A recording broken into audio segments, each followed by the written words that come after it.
It is July 1943, and the war continues onwards. Germany and Britain exchange Scotland. Germany has invaded Scotland once. The British counterattacked and recovered it. Germany invaded Scotland again, and this time they might look to hold it with medium tanks, Tiger tanks, infantry, and anti-aircraft guns, not to mention a couple of ships in port, providing an extra bonus to defense of what's called a skeleton crew or ghost militia. So a lot of hit power, or defensive power there. The British might not be able to recapture Scotland as easily, as they only have infantry-class units, anti-aircraft guns, and 4 fighter squadrons. It'll be a bit difficult for them to recover that territory. The Americans might assist them in this endeavor with a few extra units, but even they themselves, a couple jet fighters, medium bomber, but nothing much else for ground forces at this point that can recover that territory within easy reach. They have some forces in the southern portion of England, but not enough to really kick the Germans out of Scotland just yet, unless they get lucky in a combined British and German offensive against Scotland, perhaps. The Germans otherwise are somewhat peaceful, holding on to the French territory, the French coastline, the Atlantic wall, Sweden, Norway, and all the other territories doing quite well for themselves. The Soviets and the Germans have an understanding on their frontiers, understanding that any declaration of war or push towards the other person's positions of power, victory point areas, means that likely they'll just negate each other and come to a stalemate, allowing the Allies to call this a victory. So therefore, this understanding of peace between our two nations at this point anyways. In exchange, the Soviets march towards Helsinki to recover that victory point, and have also captured Istanbul as of right now. To the east, the Japanese find themselves in hot water, with the Americans making a landing in Hokkaido, with a decent force, also a naval force, to hold them off, and the land forces are holding onto this territory quite well for themselves. So the Japanese islands are also blockaded, so they're getting less income per turn. Japanese forces are somewhat in a faraway position, and their fleet is bottled up in the port of Guam, which they might not be able to break forth and capture to break the blockade of their islands. So that's the situation there. The CCP and the Japanese have an uneasy peace, a truce between themselves, to allow the Japanese to push back the Americans a little bit, but the Japanese are just stringing themselves along on the coastline here, and the CCP begin to look hungrily at the Japanese holdings here. The FEC forces in India are doing well, with enough forces to push into the Middle East, which is a bit of a quagmire, where where the Soviets and the British trade exchange territories back and forth. The Soviets capturing Transjordan, but losing battles in southern Iraq. And so now the British have moved into southern Iraq and threatening our forces that if we advance into southern Iran, we might be in a pincer force attacked from both sides. And so we are in a bit of a quandary right here. The Anzac hold their defensive lines, and the Americans push forward across the Pacific with a sizable force of troops, 4 heavy battleship squadrons, doing nicely for themselves. All right, turning our attention to the Italians. Being at a bit of a peace, the Soviets lost their fleet in the Mediterranean by a daring and bold attack by the British, attacking our forces with almost nothing but aircraft and a couple submarines, and thereby wiping out our fleet with very actual minimal casualties to the British, which is very unfortunate. But that is the state of affairs here. The Americans, for their part, have only minor forces on their eastern coastline, couple of medium tanks rather. But apart from that, things are relatively quiet here. Hello friends and gamers, my name is Jinx, and I'm playing as the Comintern in Operation Montagnards. I've lost my voice. I've been struggling with sickness the last few days. Things aren't going so good there. But nonetheless, let's get started with our tech rolls here. Starting with Advanced Mechanized, needing a 7 or better, and that's a success. Nicely done. Next, Radar. That's a 1, that's a miss. We get the hope for long-range aircraft. That's going to be useful to us at this point, and we succeed. Nice. And we go for this one here, jet fighters, which is worth a victory point to us. We succeed and get a victory point. Excellent stuff. So we get technological supremacy and bumping our victory points up to 6. As you note here, the Ally Axis have 8 victory points, the Allies 6, and we now have 6 as well. Some of our victory points can be taken away quite easily. Say the Spanish Civil War and holding on to Madrid, easily lost. Or another one is access to Mediterranean. The Brits could lose their African colonialism, and even the sun never sets. They could lose that one pretty quickly as well. The Germans, for their part, could lose Festland Europa, or perhaps, the Italians, if they jump into the fight. Africa Oriental Italiana, they might lose that as well. So it's any man's game, really, at this point. So we'll see how things pan out for everybody. Turning our attention to our purchases now. The CCP have 6, the Soviets have 63. We are going to buy a few units here. This CCP 2 cavalry, We have 5 anti-aircraft guns, 3 militia, 2 militia upgrades, 7 infantry. And we're starting a fortification line, which is this artillery, getting a Lend-Lease Italian sub, and getting an anti-aircraft gun for the CCP. I think that's what we'll do. That is it for our purchases. Let's go to our combat movements, starting with, let's see here, starting with these guys. In southern Finland, 3 Soviet infantry marched to Helsinki, capturing that territory, and also granting us another victory point, which is the Winter War. Looks like that flipped automatically. Winter War giving us, I believe, 7 victory points, 1, 2, 3, 4, 5, 6, 7, and bumping up 2 of our technologies, since we can bump up one of these 2 here, so we bump up this one, we bump up this one. That's the reward for that victory point. So now we have advanced artillery. We're not going to buy any artillery. Wasn't planning on buying any artillery. Some Katyushas.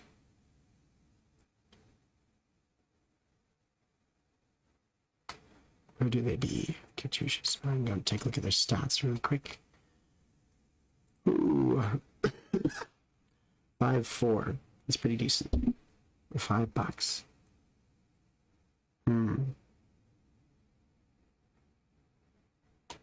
No, I think we'll pass on this turn.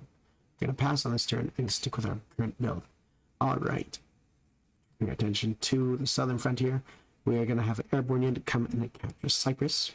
It's going to go 1, 2, 3, 4, 5, 6. The transport can land back in Syria. We're going to send 3 guys here, or 2 infantry and a fighter to capture southern Iran. And we're going to send some dudes to capture Afghanistan, because I've never done it before, and that might be kind of fun. We'll see if it opens up the strategic playing field in any fashion, but that'll be kind of fun to see. I think that's it on that front. And then down here, we're doing the 2 Soviet subs are going to attack the 3 destroyers here by the Americans. So we'll do that. Hopefully that pans out. Let's bring some dice to the mix. Oh, sure. Okay, I'm gonna say the orange will stand in for the Americans, and the 2 purples here will stand in for the Soviet subs. I think that's it for all of our attacks. Let's just, oh yeah, one I kept forgetting about is this attack here from Catalonia to Vichy France. We declare war on Vichy France and the Americans this turn. So that means that these guys turn to be German. So that'll be fun to see what they do in that as well. I haven't set up the units to flip them just yet, but there we have it. So let's start with this battle here. Starting with, I'll roll for ours first here. We need a 3 or less. 1 success there, and they roll at a 5 or less, I believe, with 1 success by them. Yeah, so take off an American destroyer, take off a sub, and I could continue onwards, and I think I shall. I suppose I could roll them all together. Miss, but the destroyer hits us, and sorry, I did the wrong thing. The destroyer hits us, and we sunk in. In retrospect, perhaps I shouldn't have continued onwards, but hey, whatever. There we have it. Delete those, and yeah.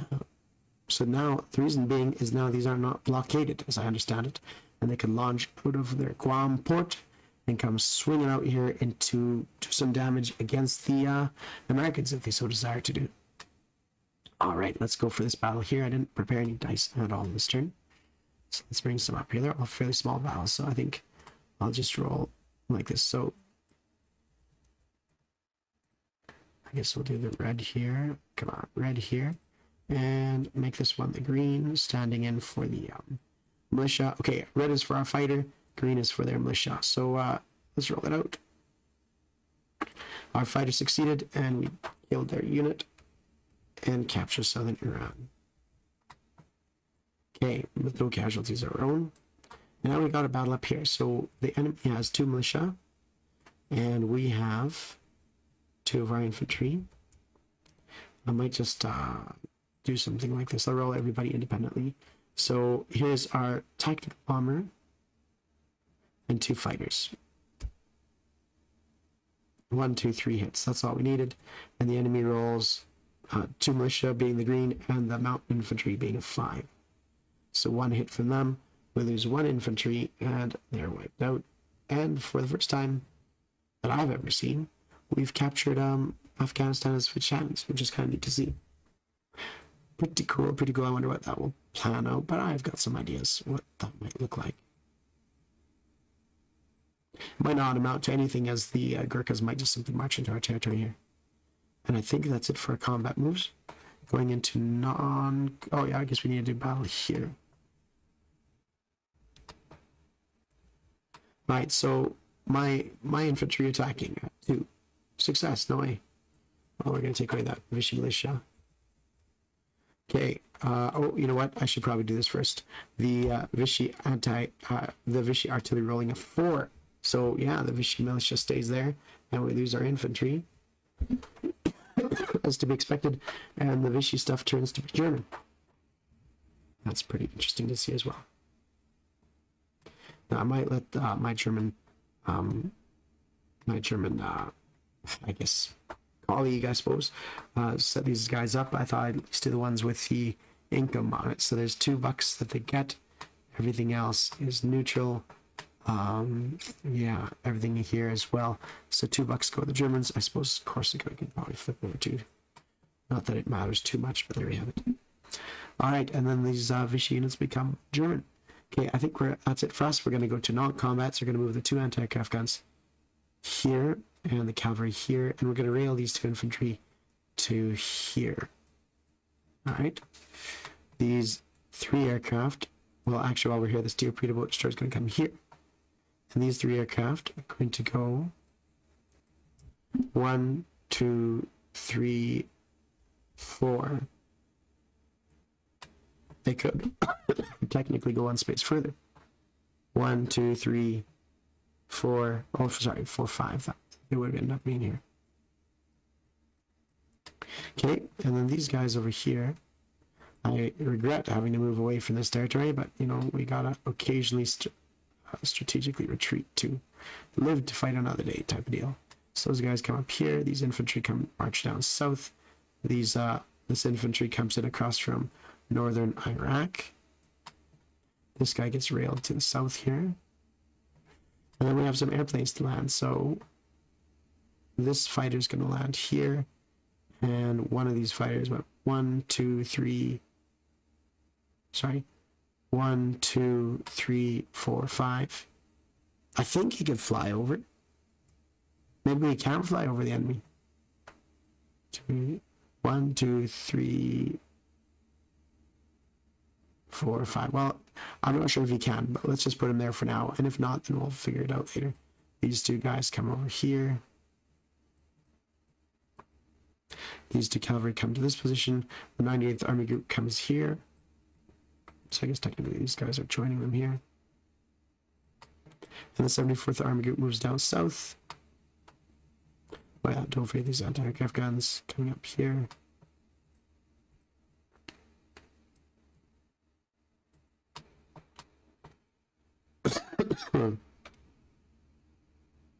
Alright, I believe that's it on this front. I'm going to move these 2 militia down south to Crimea. These 3 infantry move to Toridia. These 3 guys come over here. Eastern Ukraine, this militia comes in here. These 2 militia, 1 here. Smolensk, and 1 over here. Hope I'm not too irritating for people listening to me, but my voice is half gone. These guys come here. That takes care of this front. So I forgot, I'm going to rail this 1 guy to here, and I'm going to rail this cavalry to here.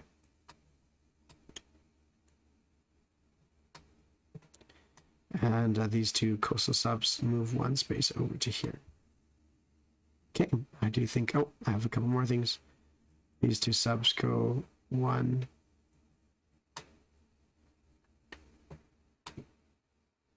Maybe I'll just leave them there. Seaplane, okay. Now I'll go up here. Targets of opportunity might open up. Alright, I think that's it for us. Yes, okay. Putting some stuff on the board. Starting with the CCP. I know technically they're their own separate terms, so they should have already been on the board here, but whatever, it's what it is. Oops. Okay, I have 1, 2, 3, 4, 5, 6, 7, 8, 9 territories, so I need to roll a dice. At 9 or less we succeed, there's 6. So we get another infantry as I recruit it. Here. And now we go to placing of these guys. So anti-aircraft gun I'll delete and place the CCP one over here.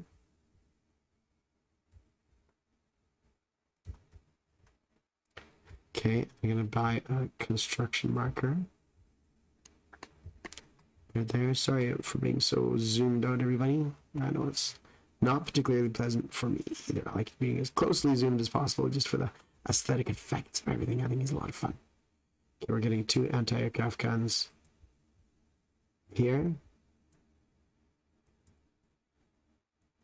Starting a fortification around Madrid.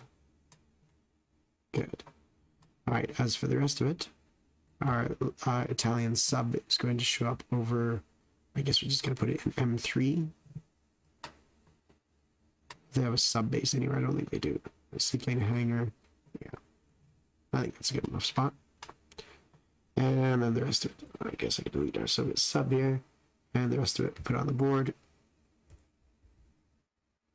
Put them here for now. 2 anti-aircraft guns go here. I'm really big into anti-aircraft guns. It's a thing, people. It's a thing. These 8 guys are going to show up over here in the Trans-Caucasus region. Ready to rumble. And then I'm going to upgrade militia here in Syria and build another one up. Something just happened. That's not so good.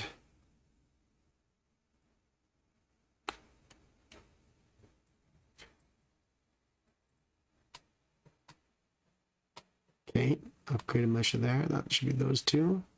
And then upgrade a militia here for the 98th.